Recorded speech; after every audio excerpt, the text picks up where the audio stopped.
Well, this is Dr. Stan. Our guest this afternoon, of course, is Bob Chapman from the International Forecaster. We have Charles from Florida who was asking about the devaluation, and certainly the question was raised what they would do as far as the change was concerned. Would a quarter still be a quarter? Probably. It is of no value now. Money always inherently had value in the past.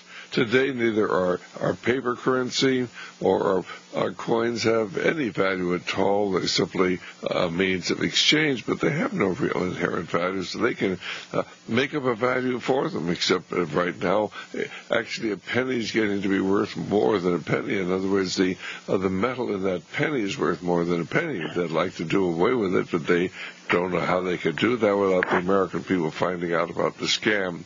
But anyway, is there anything else you wanted to ask there, Charlie?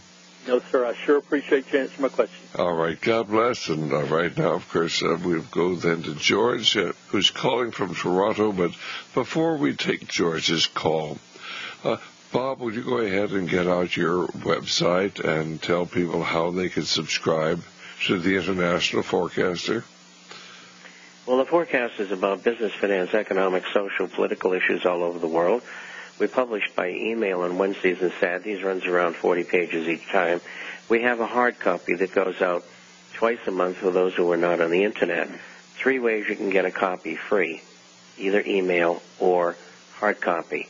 Go to the site, theinternationalforecaster.com, theinternationalforecaster.com. You can email bob@intforecaster.com, bob@intforecaster.com, or you can call 800-375-4188. That's toll free, 800-375-4188. And all the news that you need to know worldwide is in there every week. And we answer everybody's emails. If you need help, we'll help you. All right, fine. Well, let's go to George calling from Toronto. I think all of our lines are full right now, so hold off, and we'll let you know when one of them opens up. But hi, George. How are you doing? I'm fine, Dr. Stan. How are you? I'm doing just fine. Now, we have 2 Georges from Toronto, but I won't ask which one this is. This is just George from Toronto. Go right ahead. Thanks, Dr. Stan. First off, I want to say thanks to Bob. I took his advice and got out of the stock market there a year and a half ago and saved myself a pile of money. So I really thank you from the bottom of my heart, Bob, for your advice. Don't thank me. Thank God. Okay. And my question is, I've invested a lot of my money into the gold stocks that you recommended, and I've been doing quite well. But my concern is if there will be, in a year or two, a general decline in the U.S. stock market, would the Canadian stock market not follow, and then hence the gold stocks not do so well? Or First of all markets will do badly, and the only exception to that will be gold and silver shares, coins, bullion, because they're going to go up in value. We're already seeing a fight to quality, not caused by some inflation that's coming down the line. It's caused because of lack of confidence and trust in the major banks in the world, the G8, the G10, the G20, and that's why they're doing what they're doing. Now, to answer a specific question, in 1929, Homestake sold for $30 a share. In 1936, it sold for $636 a share. Now, is that a mining stock? Yes. Okay. Homestake Mining was absorbed about 4 or 5 years ago, finally, by Barrick Gold, and so they're no longer in existence, but they were one of the leading gold producers in South Dakota during that time frame, and many other stocks did the same. During 1978 to 81, gold and silver shares went up an average of 40 times what bullion did. And so when people talk to me about that, I say there could be margin selling at the beginning of a fall in the market to get funds to meet margin calls. But there won't be much, and that would slightly suppress the prices. And the reason it won't be much, and it would only be slightly, is that most people who are in the market today are not in gold and silver stocks.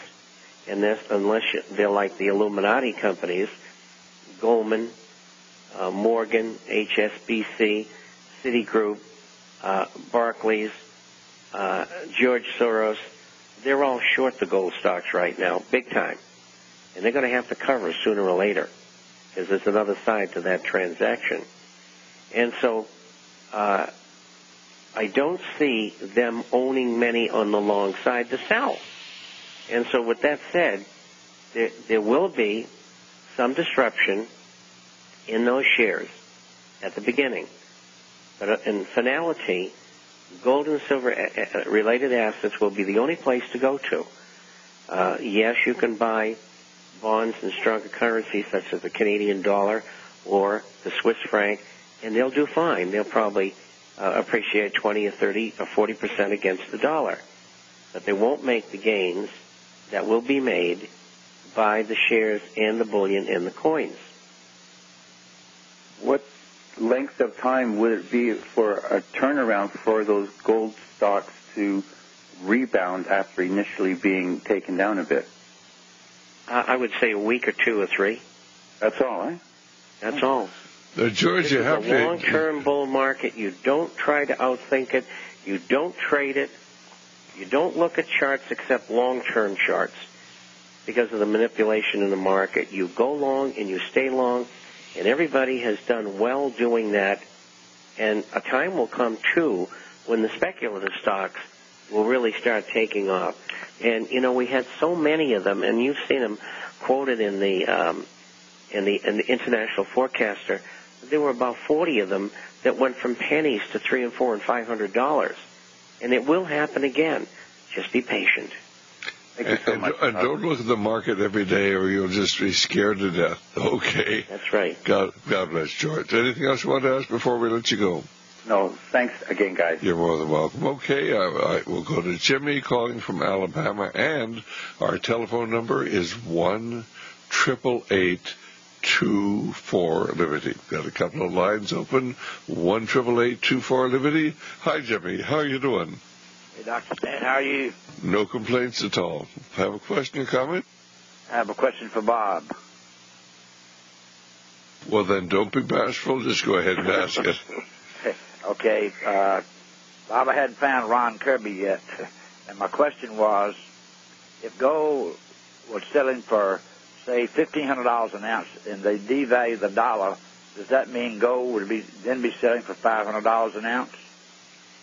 No, it doesn't. But what it does mean is that there would be a further flight to quality as more and more people surmised or found out that there was going to be a multilateral devaluation of all currencies and the debt settlement among all countries. And so gold would go up in anticipation of that. I think by the end of this coming year, we should be in a $2,500, $3,000 per ounce area in gold, and that is a reflection of official inflation. If you go to real inflation, they should be selling for $6,700 an ounce to $7,150 an ounce. And maybe it will get there. But the point is wealth preservation. And so as the dollar goes down and other currencies go down, they'll all go down versus gold. So gold will go up. But what you're saying is if they devalue the dollar, since gold is priced in U.S. dollars, gold would not go down. It would go up. That's right. But eventually it might drop, temporarily. But as people begin to understand that they've been robbed, that the whole system is crumbling, when people begin to panic then there's a rush into gold. But that's away from now because, of course, with the control of the media, they control, CNBC and so many of these programs that they're putting on now. And so the average individual doesn't understand a fiat money system. They don't understand the fraudulent nature of what's going on. They still think in terms of as sound as a dollar. Well, the sound you hear is, of course, the destruction of the dollar, and of course the death throes of the American way of life based upon a fraudulent monetary system. Anything else, Jimmy, you'd like to ask? No, I'm not going to take up your time. Tell Bob I appreciate it, and I'm going to listen to the rest of the questions for them because I learned from it. All right, well, I do as well. So basically, that was Jimmy calling from Alabama. Again, our telephone number, 1-888-24-LIBERTY, 1-888-24-LIBERTY, or 464-8295. And, of course, all sorts of things are going on behind the scenes. Everybody assumed that Ben Bernanke's renomination as chairman of the Federal Reserve would just sail right on through.